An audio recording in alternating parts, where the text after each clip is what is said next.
Hello, I'm Mark Lawson, president of the ECS Publishing Group, home to MorningStar Music Publishers. We're visiting today with composer and conductor Michael Larkin about his new collection of piano pieces entitled Early American Hymns for Piano. Welcome, Michael. Oh, thank you for having me. You've been active as a composer and a conductor for a number of years. Tell us about your background and how you got started writing. Sure. Well, I've always considered myself to be a singer first and did my master's in vocal performance. But then when I did my doctoral work at Temple University, I got really, the conducting bug got me. And then I had a chance to take several classes and individual projects with Maurice Wright, who is a fantastic composer at Temple. And then I got the composing bug. Then I spent most of my life working in Lutheran and or Episcopal churches. So when I first started, I was working in a small Episcopal church and of course, following the lectionary religiously. With a small choir, there were Sundays where I couldn't find a piece that was appropriate or that they could sing. So I said, all right, I'll compose for myself. Mm-hmm. And I've been a blessed man, and 400 pieces published later. I guess the rest is history, but yeah, that's how I got started, especially with church music. And then as luck would have it, got quite a few commissions from schools and church universities. So I was able to diversify in what I did, or what I do, I guess. Yeah. Yeah, well, you've been noted for your choral music for so long, and it's just been in the last few years, actually, that you started writing piano music. So right. How do you approach those two differently, or do you think about them in a similar vein? Well, that's a really good question. The difference is both an advantage and also a challenge with piano music is that you don't have to worry about the text underlay. So that means that range and the way I can play with the melodies, there's a lot more freedom, especially with the way I like to move the melody between the hands and in extreme ranges. The challenge then is not to make it boring. Because you have that one hymn tune, and if you want to go through it 3 or 4 times, you have to be really creative so that it's not a melody in the right hand and an arpeggiated accompaniment in the left hand, and so forth.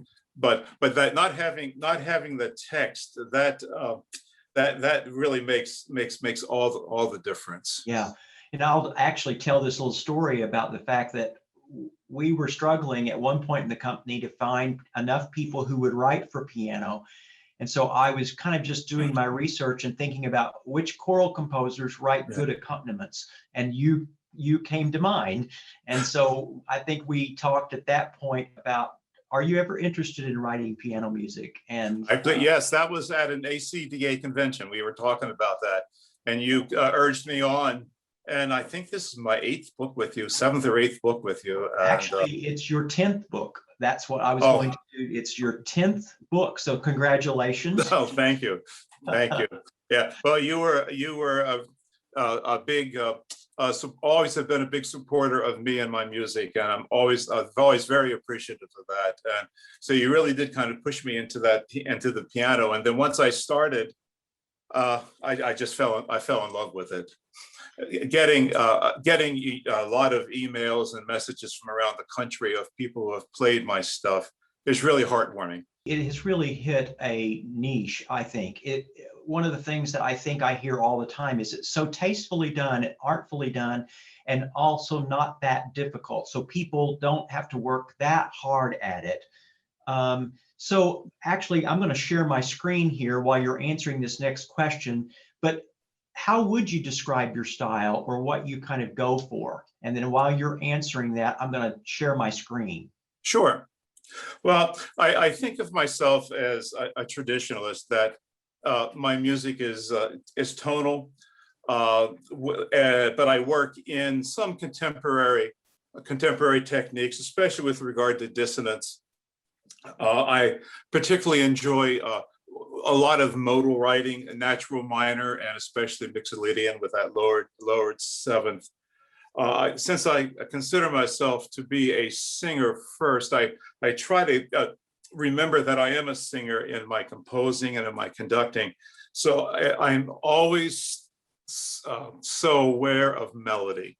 Mm-hmm. I love melody. I always want it to be clearly heard in my writing. I also have been told that a lot of my writing, my melodies have a bit of a folk-like feel, or even I've heard a Celtic sound to a lot of my melodies. Mm-hmm. Mm-hmm. Yeah, I can see that. I can see that. Well, I've pulled up our homepage here, and I wanted to show people how they could find this new collection while we're doing it. There are really several ways. One way is to go here to the keyboard tab and to choose piano. And then once you choose piano, you can choose under the new releases, and right here is the book. Let me show you one other way that this can be done as well. And this one will be near and dear to your heart, Michael, in that you can see a little bit, maybe a little earlier picture of Michael. Oh, yes. Here's maybe I his, need to send you a new one. under the composer bios, you can choose Michael's, and then you can see here the choral, piano, and vocal, and we're going to go ahead and choose the piano. And we're going to let that cycle down. And then here is the new collection and the way that it looks, which is quite nice. And I thought I would just pull up the contents list here while we're talking about it. So that's beautiful. That's the first I've seen the cover too. That's beautiful. Yes. So tell me about your choice of tunes here. If they were things that you just related well to, that you wanted to set, or was there any particular? I love all these tunes. These are great tunes. Well, thank you. I think I've always loved early American hymnody, especially from the South, out of those wonderful hymnals like Southern Harmony or the Sacred Harp or Kentucky Harmony. I think for two reasons. One, I grew up as a young child in West Virginia, and I heard a lot of these melodies in church. And then I also think being Irish and having that Celtic roots also, that's another reason why they've always appealed to me, because I feel like there is a Celtic feel or sound to a lot of these melodies. And there's a good reason why. Many of the persons who made these melodies up were Irish or Scottish immigrants in the South in the early 1800s. So I've always had this affinity for these melodies. So I sat down and I chose these 8, I guess, as my favorite, and then started working on them. And there we are.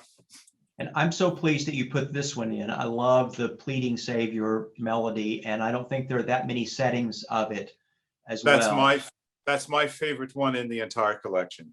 Yeah, it's just it's beautiful, and I think it's such a great tune.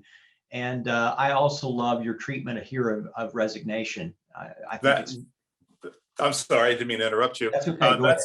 That's my second favorite one. So great minds. So I would encourage people to take a look at this, and let me stop my share now and come back to us. But feel free to go to our website, and you can find the samples, and you'll find MP3s as well. And Michael, we just want to say thank you. You've given us wonderful pieces over the years, and I know there are many more in the future. So thank you so much for your contribution. Well, thank you. And again, thank you for publishing so much of my music. I'm always very grateful. Thank you.